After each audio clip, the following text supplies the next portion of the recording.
What began as an ordinary morning run took an unexpected turn when billionaire Richard Langston stumbled upon a teenage girl lying unconscious on a park bench.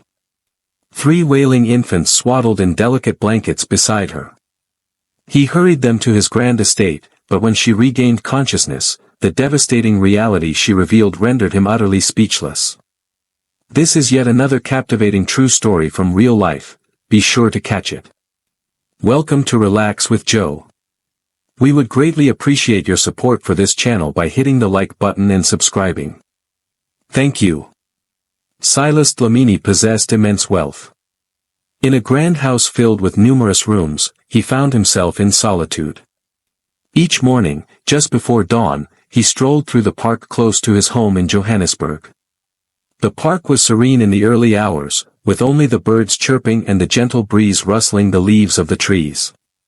That morning, Silas ambled along, his mind drifting aimlessly, lost in a sea of unremarkable thoughts. With his hands tucked away in his pockets, he remained oblivious to the unusual happenings around him. As he strolled by a wooden bench nestled beneath a grand tree, something intriguing captured his attention. Initially, he perceived it merely as a heap of worn-out blankets. He advanced a few more paces, then came to a halt. He glanced back, his gaze lingering once more. The blankets shifted. Silas moved in, his heart racing with anticipation. As he approached the bench, he noticed a girl, perhaps around 19, resting on her side. Her garments were soiled and frayed. Her complexion appeared wan and weary. Her eyes remained shut. She remained still. Beside her lay 3 delicate infants, swaddled in sheer fabrics. Soft sobs filled the air as tiny hands stretched out in longing. They appeared frigid. Their faces glistened with tears. Silas remained motionless. Thoughts surged through his mind. Is it necessary for him to contact the authorities? Is it wise for him to hold off? Yet the infants wailed even more intensely. One of them began to cough. Silas reached a conclusion. He tenderly gathered the little ones, one by one, cradling them against his heart. He gently cradled the girl in his arms. She was ethereal, almost weightless. She remained asleep. She remained completely still. Without a second glance, Silas hurriedly made his way back to his car. Passers-by on the street glanced over, taken aback by the sight of the famous billionaire cradling children alongside a homeless girl. He was indifferent. He hurriedly positioned the girl and the infants in the rear seat before speeding off towards his grand estate in Sandton. His hands trembled ever so slightly on the steering wheel.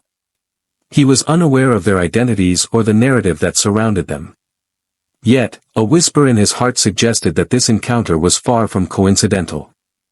This was destined to occur. The grand black gate creaked open, allowing Silas's car to glide into the mansion's embrace. The home was serene, as it often was. Feathers danced through the garden as the dawn's light caressed the windows. Within the confines of the home, Nandi, the diligent housekeeper, was already immersed in her tasks. For more than 15 years, she had been in Mr. Dlamini's service, becoming intimately familiar with his daily habits. Yet today had an unusual quality to it. She gazed through the window, catching sight of Silas hurrying out of the car. Her jaw fell slack. "Are those babies?" she murmured softly to herself. Silas cradled 3 tiny infants in his arms while a young girl perched on his back. Nandi hurried to unlock the front door. "What has transpired, sir? Who are these individuals?" she inquired, taken aback. "There's no time to explain," Silas said hurriedly. "Gather warm water and blankets immediately, and contact the doctor without delay." Nandi's eyes widened in astonishment. She had never encountered her boss in such a manner. His voice carried a strong resolve, yet it was laced with concern. They placed the girl softly on the couch in the living room.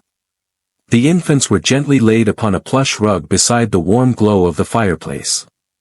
Nandi swiftly draped warm blankets over them and fetched bottles of milk from the kitchen. Silas cradled one of the infants, gently attempting to assist in feeding him. The infant grasped the bottle with enthusiasm, nursing quickly. "They are in need of sustenance," Nandi remarked gently. "Famished." Silas gave a slight nod. "In the park, I discovered them." She lay unconscious. The infants were wailing. Chilly. Fearful. Nandi examined the girl's forehead. "She is running a fever, and her frame is quite frail. This girl has gone days without proper nourishment." Before long, the family physician, Dr. Jacobs, made his entrance. He scrutinized the girl and the infants with great attention. Following several tests, he gazed at Silas and Nandi, a look of worry etched on his face. "They may be frail, yet they endure. The young girl is experiencing low blood sugar levels and is severely dehydrated. She requires rest, nourishment, and attention. The infants are below the expected weight. Proper nourishment is essential." Silas lowered himself into the chair with deliberate care. He observed the infants in slumber, their minuscule chests gently rising and falling. The young girl, still in a deep slumber, appeared serene, yet there was an unsettling silence, an unnerving stillness about her. "Prepare a room for her," Silas instructed Nandi, "and another for the little ones." Nandi gave a slow, deliberate nod. "Indeed, sir, but will they be remaining here?" Silas hesitated before responding. He simply gazed at the girl lost in her dreams. "I can't say who they are," he murmured, "but they are safe now. That is what truly counts." Nandi regarded her boss with a fresh perspective. Throughout all her years of working for him, she had never witnessed him show such concern. The dwelling, previously enveloped in quietude and melancholy, now resonated with the gentle whispers of small breaths and an additional essence, a flicker of vitality. The sun hung high in the sky as Amael slowly opened her eyes. Initially, she found herself lost in uncertainty about her surroundings. The plush bed, crisp linens, and inviting aroma of food left her feeling bewildered. For a fleeting instant, she believed she was lost in a dream, but then a surge of panic crashed over her. "The infants," she exclaimed. She jolted upright suddenly. Her mind whirled. She glanced around and noticed the 3 infants nestled close together in a cozy crib. They lay enveloped in fresh garments, resting serenely. Amael leaped from her bed and hurried towards them. She embraced Buell first, cradling her gently. Next came Luandel and Anati. She embraced all 3, tears streaming down her cheeks. Her hands trembled, her body frail, yet her heart brimmed with dread. "What is my current location? Who led us to this point?" she murmured softly. At that moment, the door creaked open, revealing what lay beyond. Silas lingered at the threshold, observing in silence. His expression was serene, yet his gaze betrayed a hint of worry. "You're safe," he murmured softly. "You are safe here." Amael stepped back, cradling the babies closely. Her eyes were filled with terror. "Please, don't take them from me," she said, her voice trembling. "We did not take anything unlawfully. We were simply exhausted." "Nobody is pointing fingers at you," Silas responded. "I discovered you in the park. You were not aware of your surroundings. The infants were wailing. I have brought you here to offer assistance." Amael cast her gaze downward, filled with a sense of shame. She collapsed to her knees, cradling the babies tightly against her. "I'm sorry," she murmured. "This isn't what I desired. All I wished for was their survival." Silas approached her with deliberate steps and lowered himself to one knee. "It's all right," he murmured gently. "They exist. You are as well. That is what truly counts." Amael wept more intensely. It had been months since she had shed tears like this. Not since her mother passed away. Not since the avenues transformed into her sanctuary. Silas remained still, yet his presence exuded a serene, gentle warmth. After a brief moment, Amael brushed her face with her sleeve. I am Amael, she stated. Here are my siblings. Though they don't belong to me, they are everything I possess. Silas gave a slight nod. I'm Silas, and there's no need to share everything with me at this moment. Simply take a moment to unwind. Amael gazed at him, uncertainty flickering in her eyes. She yearned to place her trust in him. There was an authenticity in his voice, yet she had become wary of placing her trust too readily. Yet, after a considerable time, she experienced a gentle warmth blossoming in her chest. Perhaps it was a glimmer of optimism. Amael perched by the window, observing the sun dip below the horizon. The infants lay peacefully in their crib, content and drowsy from the nourishing warmth of the milk Nandi had provided. After an extended period of turmoil, a sense of tranquility enveloped everything. Nandi entered softly, cradling a bowl of steaming soup. She set it down on the table next to Amael and took a seat opposite her. Nandi remarked softly, "You didn't have much for breakfast. Give this a go. It's a velvety butternut soup, comforting and soothing for the belly." Amael gave a timid nod. "I appreciate you, Mom." "Only Nandi," she smiled. Amael delicately scooped a tiny spoonful. It was the most delightful experience for her palate in weeks. The warmth enveloped her heart, reaching beyond just her belly. They lingered in quietude for a moment. Then Nandi whispered gently. "You possess a remarkable courage, don't you? Many young women at your stage are focused on completing their final assessments. And here you are, nurturing 3 little ones with the tenderness of a mother." Amael cast her gaze downward. Her hands were delicate and marked. She had long ceased to view herself as a teenager. "Those don't belong to me," she murmured softly. "They are my younger siblings." Nandi's eyes grew large with surprise. "Ah, our mother. Her name was Namvula. She passed away on the very day they entered the world," Amael went on. Though her voice trembled, she pressed on with determination. "She lost an excessive amount of blood. The nurse mentioned that they were unable to prevent it." Nandi rested her hand gently on her heart. "My deepest apologies, dear one," Amael acknowledged with a nod. "My stepfather left before the funeral. Vanished. I have not laid eyes on him since then." "So it was merely you and the little ones?"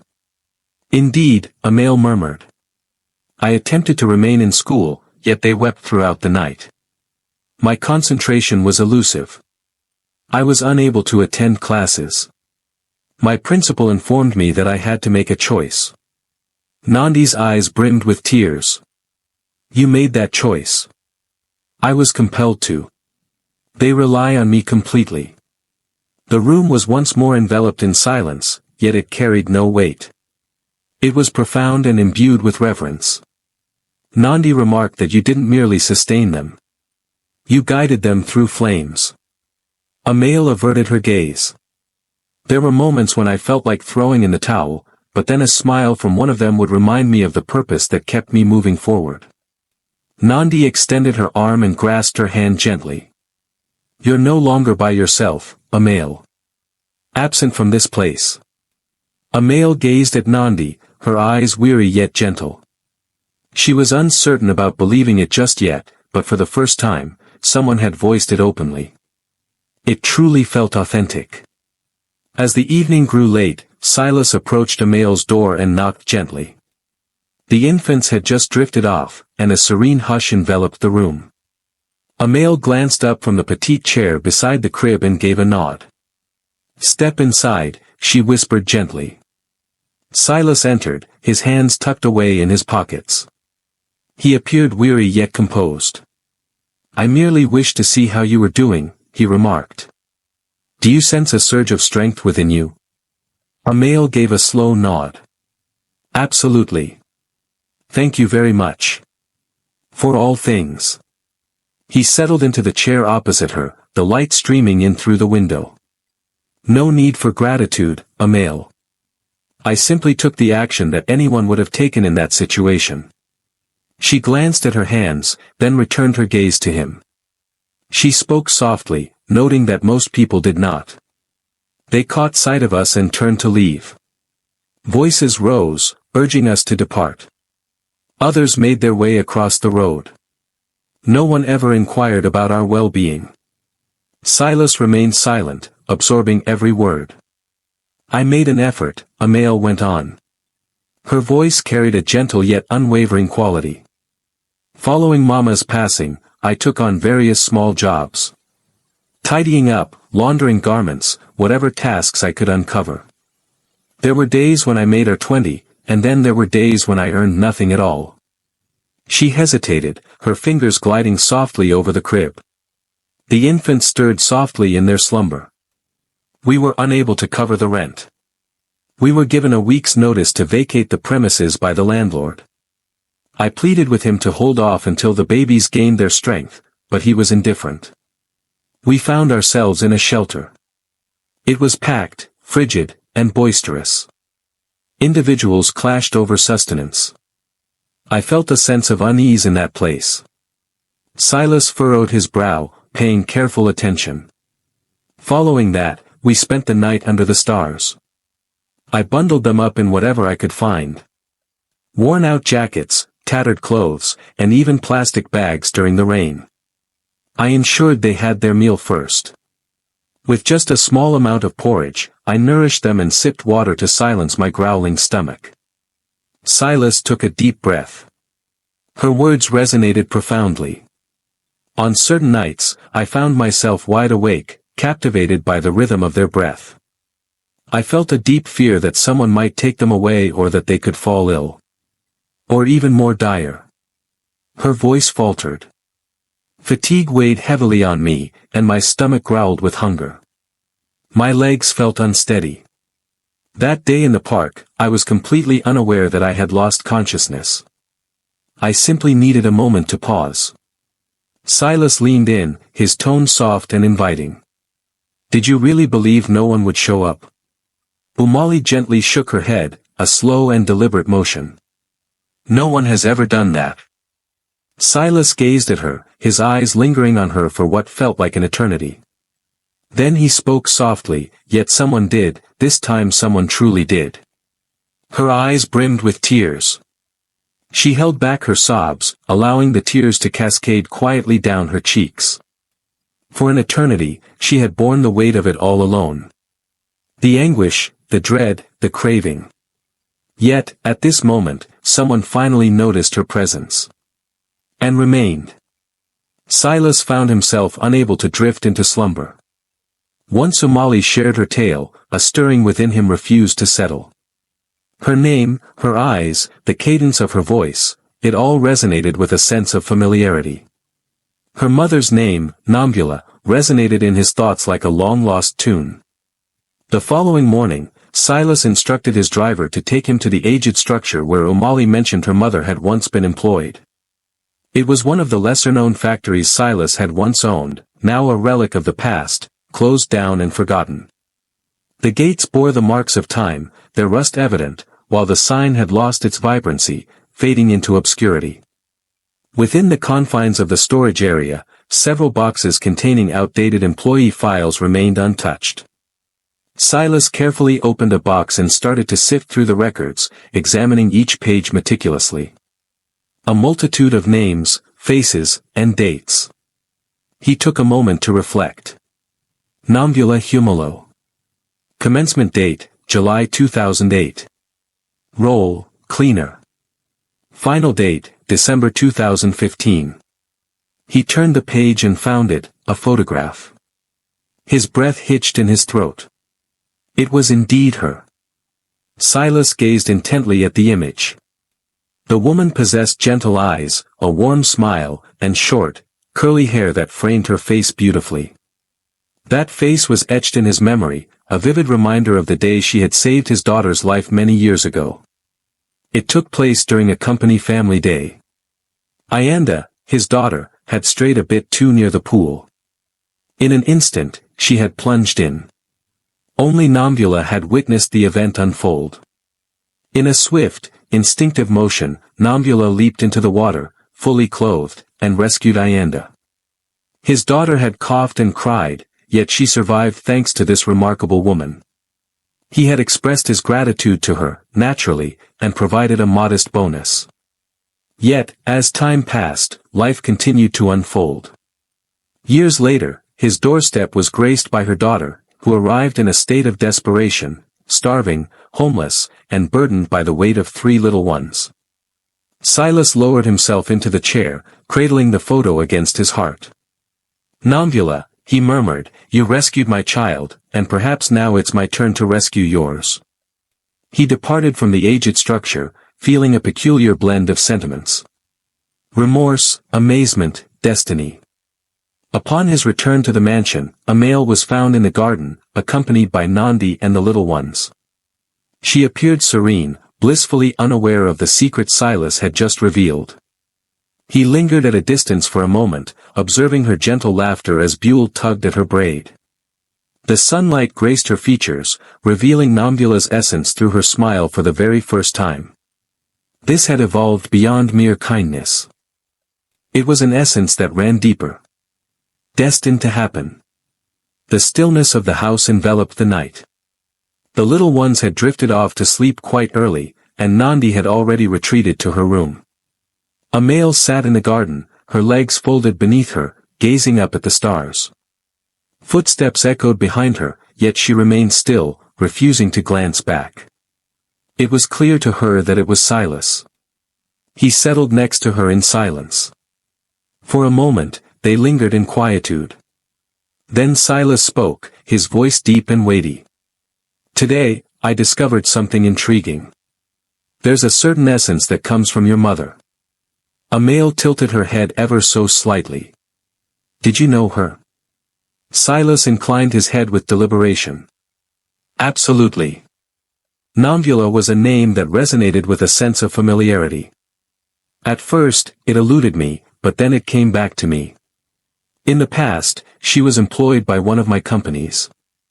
Merely a cleaner. Silence. Compassionate. Consistently punctual. Amael gazed at him, a look of bewilderment crossing her face.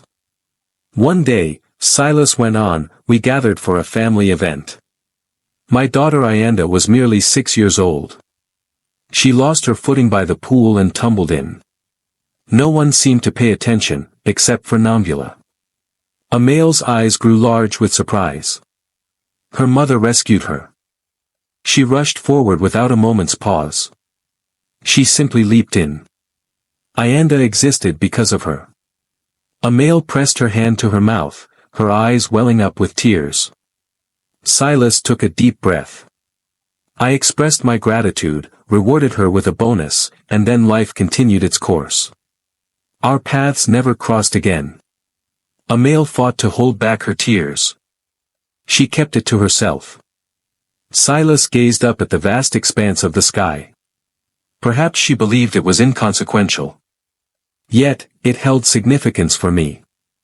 I had no idea just how significant it was until this moment.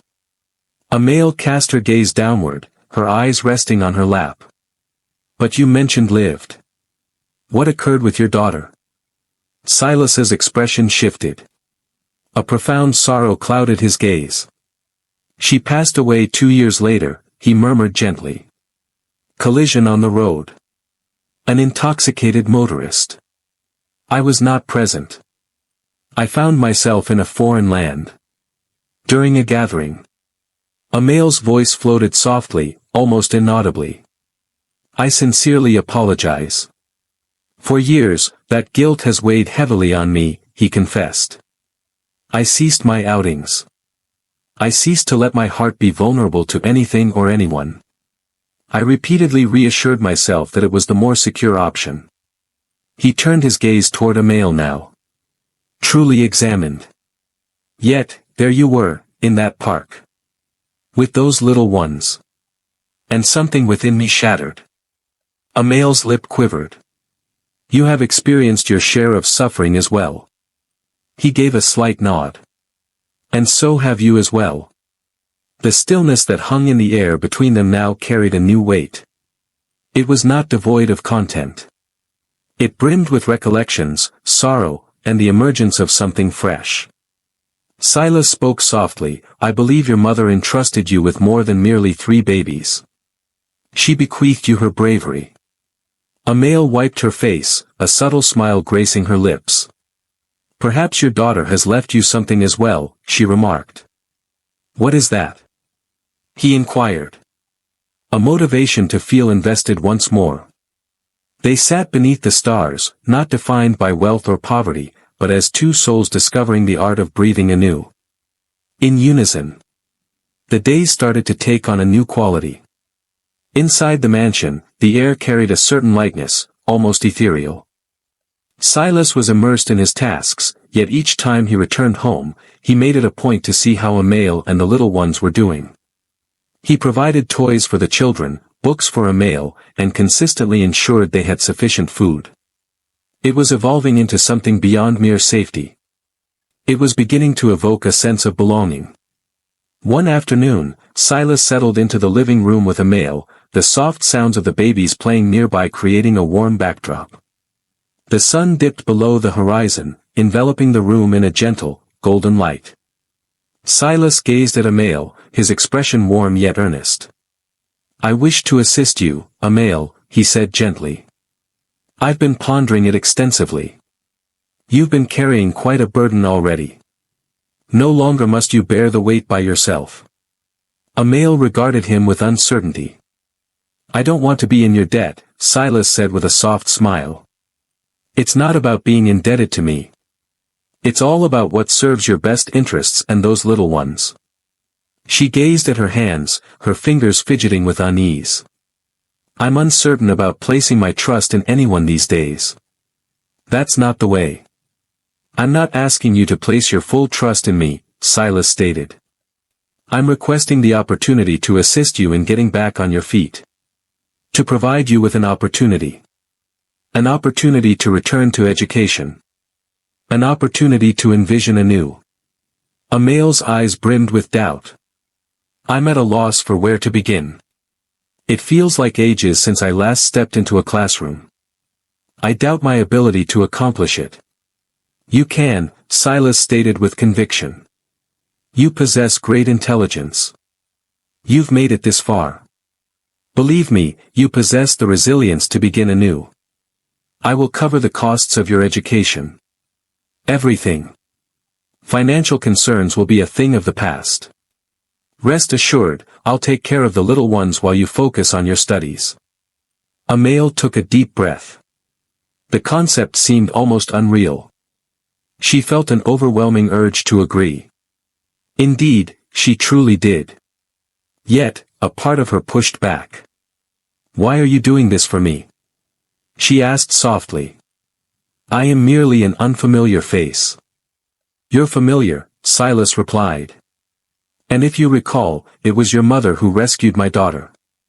Now it's my opportunity to assist you. I want to express my gratitude." Amael averted her gaze, a weight settling in her chest. She refused to show any signs of weakness. She preferred to stand on her own. At that moment, Nandi stepped into the room, carrying a tray filled with freshly brewed tea.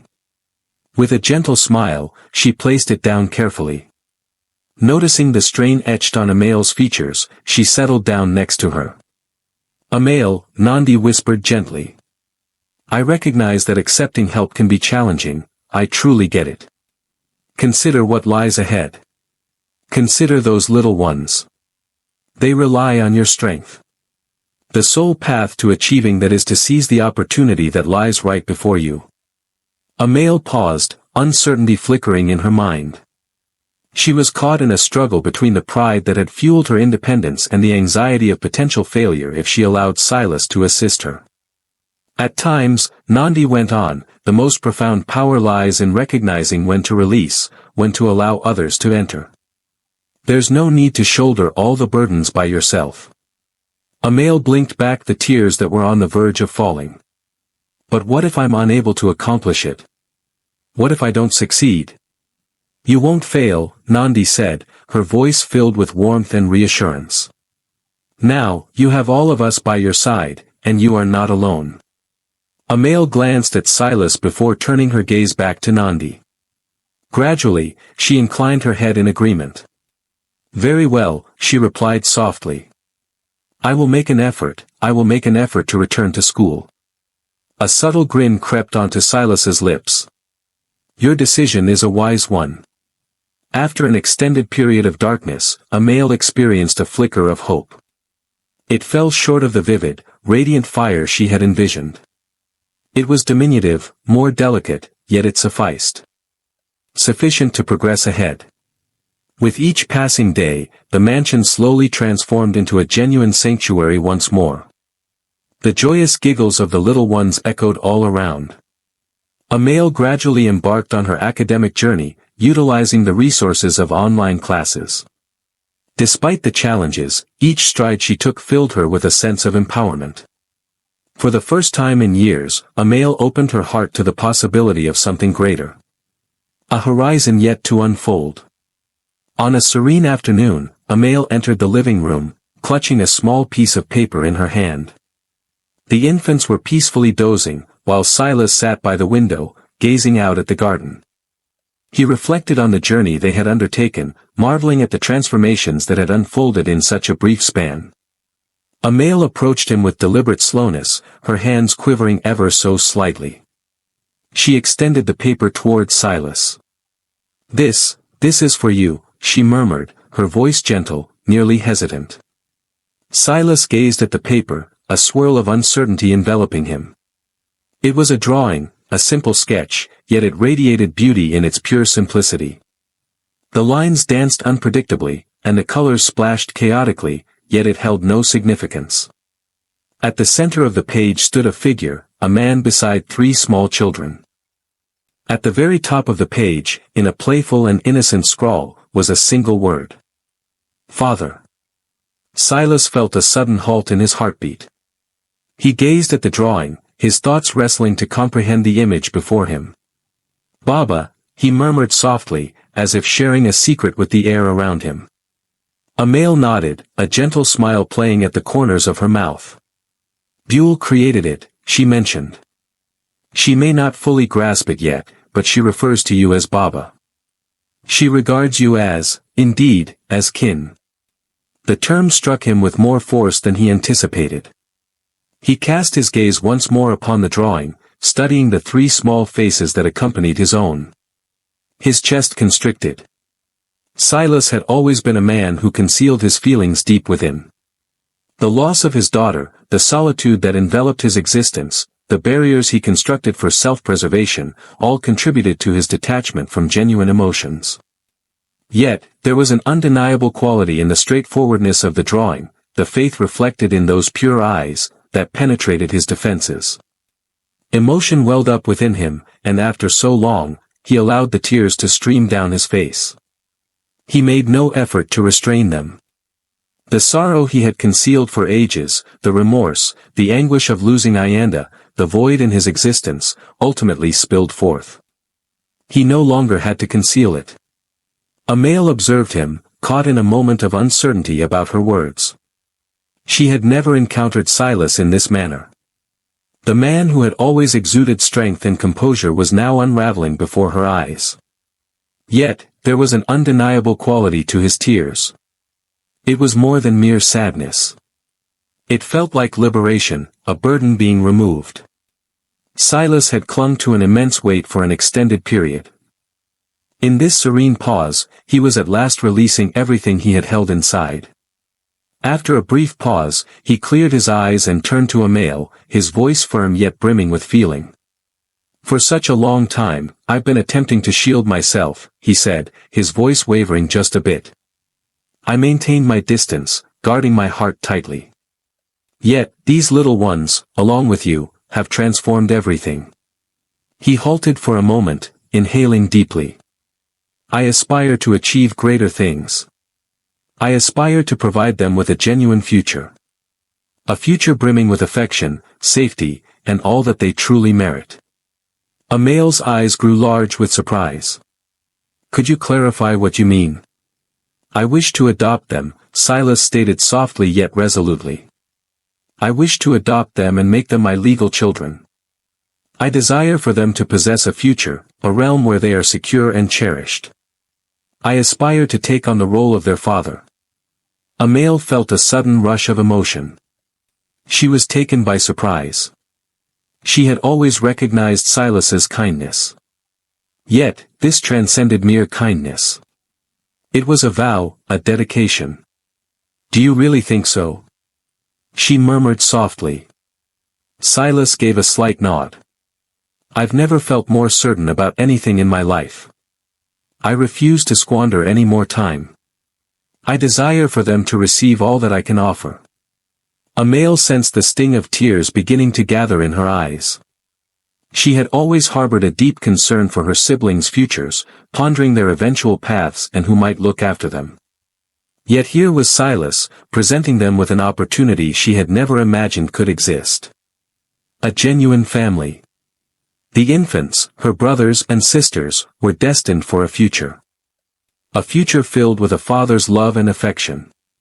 A tomorrow brimming with promise. Silas rose, cradling the drawing against his heart, embodying the vow he was about to undertake. I will ensure they receive the attention they need. I will provide them with all that they require. They will feel the warmth of love surrounding them. Amael rose and embraced him warmly.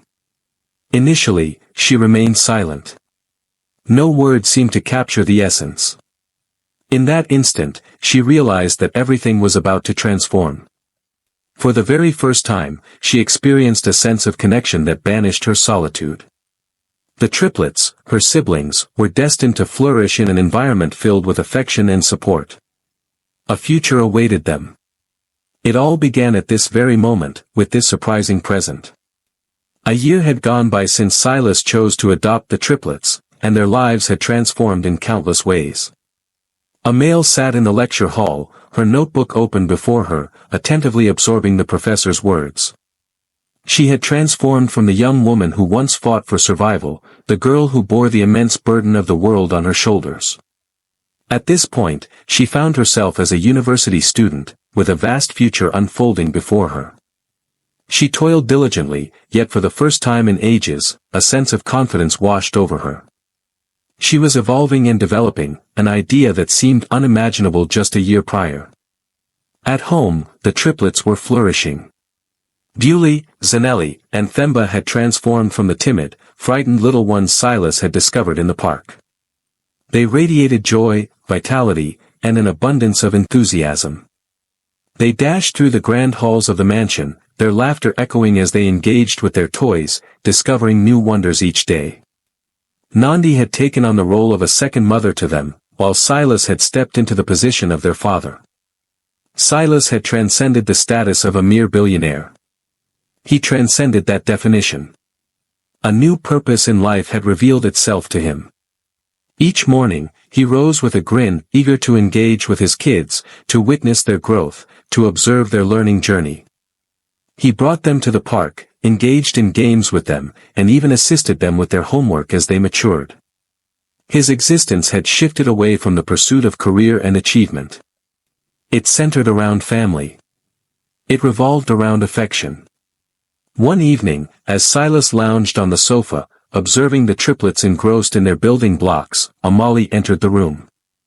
She had just returned from her class. With her backpack casually draped over her shoulder. Her smile radiated warmth, and her eyes sparkled with life. Text, I completed my assignment ahead of schedule today, she exclaimed, her voice brimming with enthusiasm. Silas gazed at her, a swell of pride swelling within him. That's my girl. You're doing wonderfully, Amali. Her lips curled into a smile as she looked at him. I truly appreciate it, Silas. It's hard to believe I've arrived at this moment. I believe my existence had come to an end before it truly began. You've made incredible progress, Silas remarked, his tone brimming with kindness. Your achievements fill me with pride, and I am certain your mother would share in that pride as well. Amali's gaze grew tender at the thought of her mother, Nambula, the woman who had sacrificed everything for her children. Amali reflected on the sacrifices Nambula had made, and how Silas had paid tribute to that love by supporting her family. "I don't believe I'll ever be able to repay you for all that you've done for us," Amali said softly, taking a seat beside him. "You don't have to," Silas replied, his voice brimming with feeling. "Your generosity exceeds my wildest dreams. You revived me, Amali, along with the little ones. In the depths of despair, I believed all was gone, and then you appeared." Amali extended her hand and grasped his. "I was merely attempting to endure. I wasn't aware that I was offering you anything, but now it makes sense to me. You have poured your heart into us, and I am committed to returning that love, to the little ones." "You have already done so," Silas said, his eyes shimmering with tears. "You have provided me with a sense of belonging. You've provided me with a reason to rise each morning and find joy. You have provided me with it all." Amali felt a rush of feelings as she gazed at Silas. The man who had once been an enigma, the man who had kept himself at a distance from the world, had transformed into the father she had always longed for. In Amali and the triplets, Silas discovered something he believed was lost to him forever, a profound sense of purpose, love, and the warmth of family. The triplets dashed towards him, each proudly displaying their own creations, showcasing the vibrant artwork they had crafted that afternoon. Silas chuckled, his spirit brimming with joy. He gently accepted the drawings, pressing soft kisses to their foreheads, his affection for them radiating abundantly. "You're truly a father now, Silas," Amali remarked with a gentle smile, observing the moment as it unfolded. "I suppose I am," Silas replied, his voice heavy with feeling, "and I've never felt more joy." As the family gathered, enveloped in joy and warmth, Silas surveyed the life he had created, a life he once deemed unattainable. A year prior, he had felt adrift, ensnared in a realm of affluence and solitude, yet now he possessed all that was essential. He possessed a family, he embraced love, and he held a sense of purpose. In a girl who possessed nothing, Amali, the one he discovered in the park, Silas uncovered everything.